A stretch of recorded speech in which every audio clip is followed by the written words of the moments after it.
Have you asked I want to move on. Just let me ask my question. Have you asked your question? Right, like anybody else to ask Why a don't question. you continue with the question, or are you finished? This was my question. You know, they can go to school. They have political parties.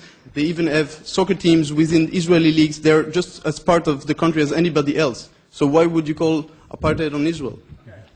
Thank you. Now, what you've raised is an interesting question, but a totally new one. Nothing about that has even been mentioned tonight. You can bring up new topics. You can talk about, Western Asia if you want, whatever you want. And this is a new topic. The topic is, what about Israel? I'm talking about, this is a meeting, right?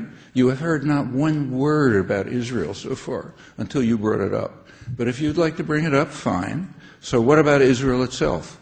Well, actually, it's nowhere near as idyllic as you say. Israel itself has very racist laws, beginning with just the nature of the state.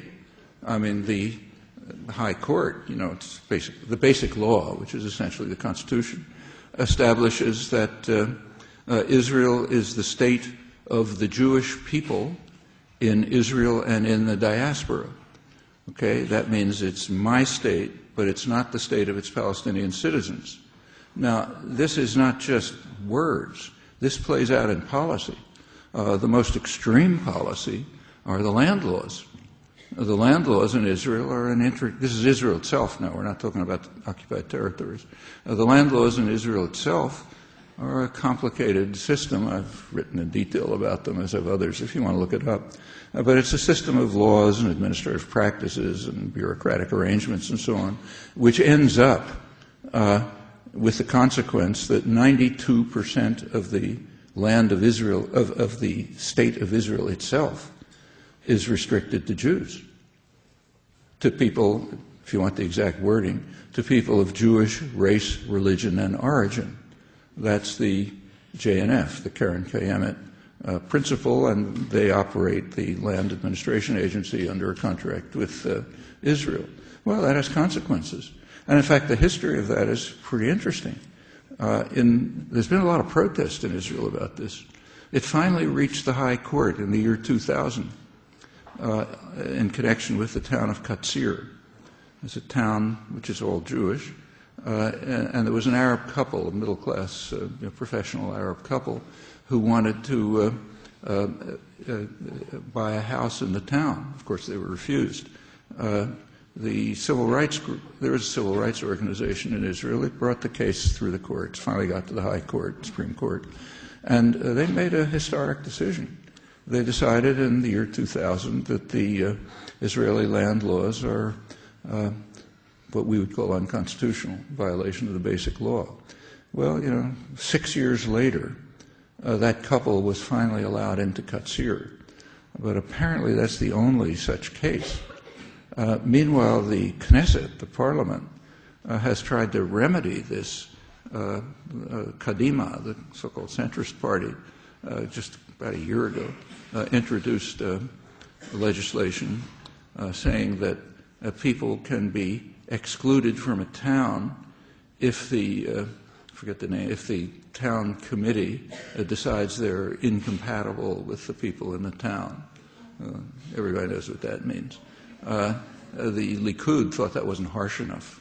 They talked about it, saying, yeah, this rescinds the law. They didn't think it went far enough. Okay, that's where it stands now. Now, is this apartheid? I mean, I wouldn't call it that. That's the United States. We're talking about the United States.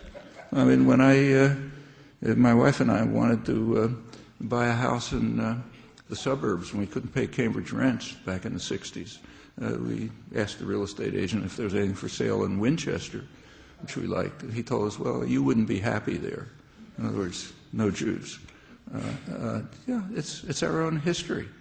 It's not a pretty history, and it's very live and real in Israel, and this is only one example. If you look at development programs, they're radically different for Jews and for Jewish citizens and Palestinian citizens. Again, we're pretty familiar with that. I don't think it's anything for us to be proud of, and there have been a lot of struggles to overcome it, but it's still there. And that's true in Israel, too, very strongly. Should we call it apartheid? Well, I don't. If you want to call it apartheid, okay. But this discussion was about the occupied territories. That's why when I quoted what I said in the Israeli conference, I quoted the history of Bantustans. Actually, I didn't talk there about Israel proper, though it's another question. All right, sorry, just for lack of time, we're going to try to limit questions. So if you could just ask 2 questions down here and 1 up here, and then we'll have Chomsky answer. I'm sorry for people who've been standing online, but we really do have to wrap this up. So I apologize. Thank you very much for coming here to speak, Professor Chomsky. I was just wondering, what do you think about the fact that there really is no public knowledge of Israel's dark irony? And by that I mean the fact that a Jewish state used gas, and by that I mean white phosphorus rounds on the largest concentration camp in the world last year. How come that actually has no public image and nobody knows about it? Sorry. Yes, the white phosphorus on. Yes, white phosphorus. The Israelis using white phosphorus. Oh, using white phosphorus? Yeah, but we'll have 2 more questions. Okay. Your kids are. Were you asking a question? Professor Chomsky, I was wondering if you could tell me how you would identify Israel's relationship with the Palestinian people as an apartheid relationship, since the Palestinian people do not seek Israeli citizenship and they have their own government. Okay. That was the question. Okay. And 1 more? Okay, your lecture was really very interesting, and the one optimistic thing that I got from that is that only if the U.S. starts agreeing with the rest of the world and starting disowning Israel as it is today, there's a hope.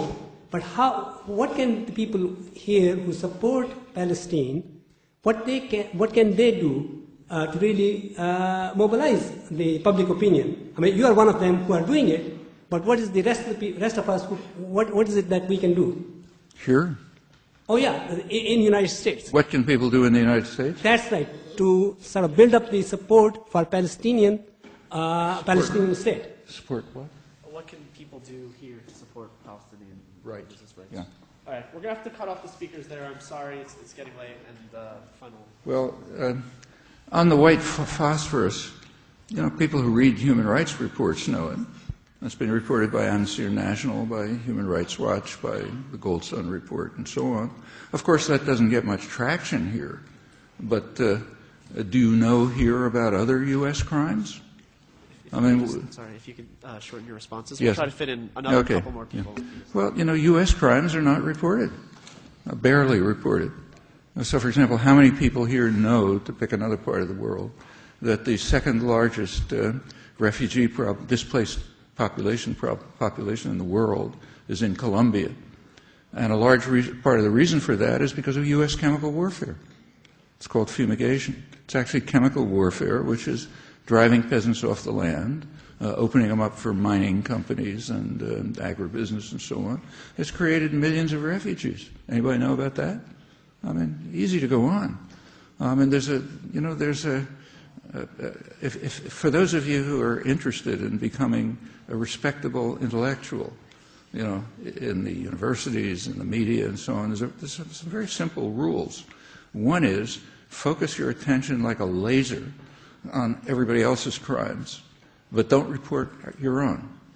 Okay, in other words, act exactly the opposite of elementary moral principles.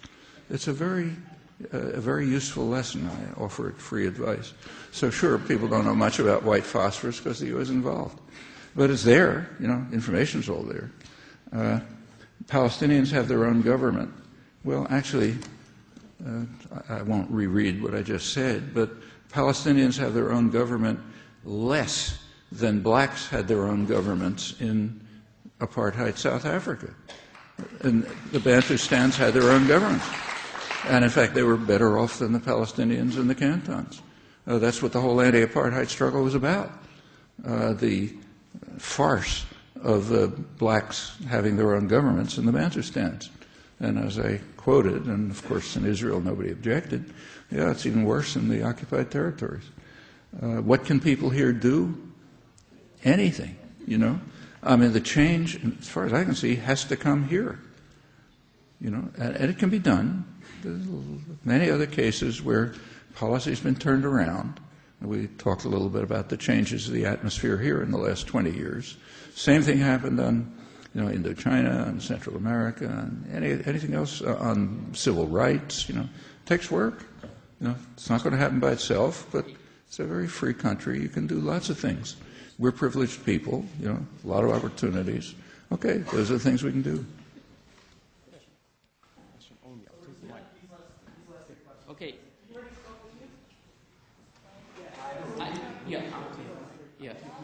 Okay. Can you, Mr. Chomsky, can you talk about the anti-Jewish apartheid of the United States, Britain, and some Arab countries, and some certain Islamic groups towards Jews in Israel, which is part of Palestine?